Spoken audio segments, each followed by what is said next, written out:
You have at least one unfair advantage that you can and should use.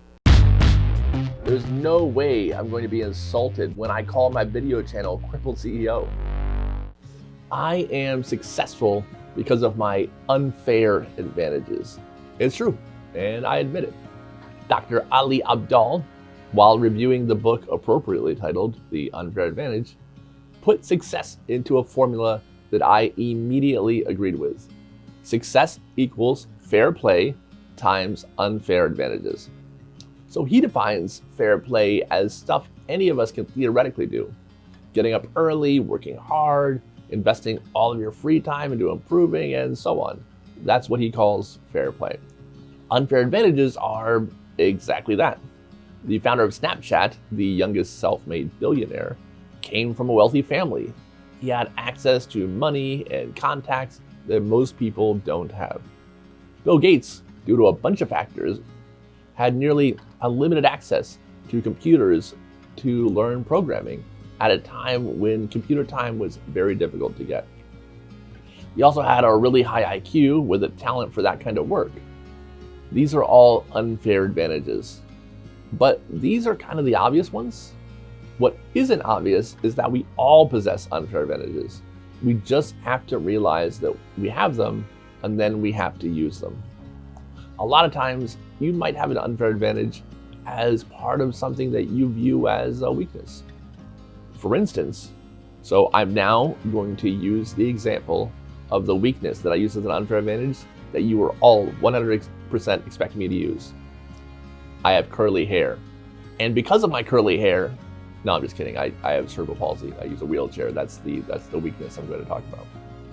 And my cerebral palsy tremendously sucks in a lot of ways. I have to use a wheelchair. I can't cut up my own food. I need help bathing, dressing, and using the restroom. Fingering is challenging. Traveling is fraught with difficulties.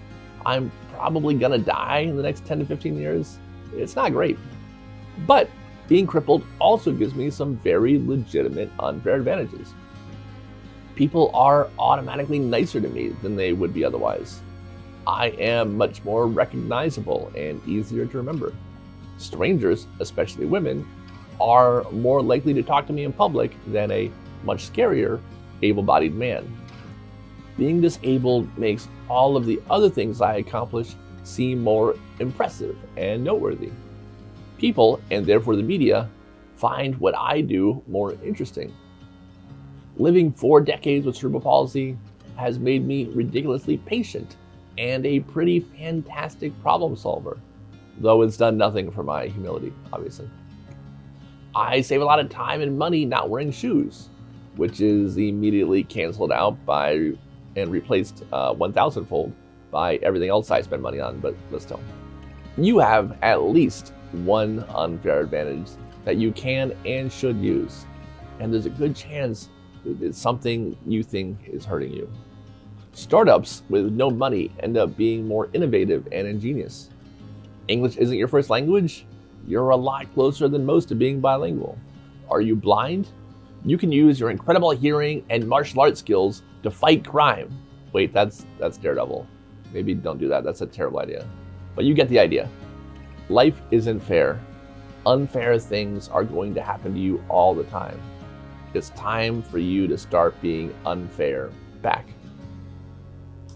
Do you know who took some serious advantage of me last night?